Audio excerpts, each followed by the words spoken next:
Hello, I'm Daniel Smith, supervising attorney, and today I'd like to talk a little bit about who you hire as your attorney to represent you when you're hiring a private defense attorney. My father was a judge for 18 years. My grandfather was a judge and also a defense attorney. But it's interesting, we had a lot of talks along the way about just who you would hire to defend you in a case. My father, of course, saw a lot of attorneys come in and out of the courtroom. A lot of my friends will say, well, Dan, are you a former prosecutor? Because I keep on seeing these advertisements and getting these letters that say, I'm a former prosecutor and now I'm on your side.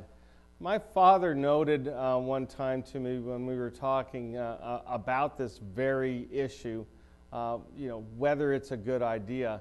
His feeling was that a prosecutor is wired to believe that every person that comes into contact with them as a defendant is guilty. That's the way they think. They think that way for years and years and years. My father said that he found that defense attorneys, people that were truly committed to defending the wrongfully accused, defending the innocent, defending people that needed a break, that really needed their story told, was always done much better by a true defense attorney, somebody that had been doing it and committed their life and their practice to defending those that have been accused. Now, I'd like to remind you of that. Of course, I am a defense attorney, and that's all I've ever done. But it's something to think about, and it's something that we've talked about in the past with several clients and how they feel about that.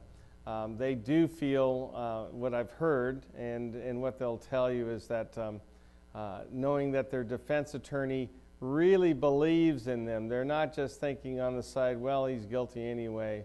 No, they're thinking about what kind of a defense can I raise, and what can I tell the judge and the prosecutor about this person that makes them special. So I'm going to stress to you that being a former prosecutor is not something that's going to save you. This is not a good old boy system where just because you are a former prosecutor, you're going to be given some sort of break. We are citizens of the United States. We have a constitution that requires an attorney on each side. You've got a prosecuting attorney and a defense attorney. You might want to think about going with a defense attorney that has always committed themselves to representing you in the best possible light, because that's really what we're trying to do. Let's make sure that the prosecutor and the judge know who you are and know that this is important to you, that this case get resolved, and they know the issues involved in the case. Thank you.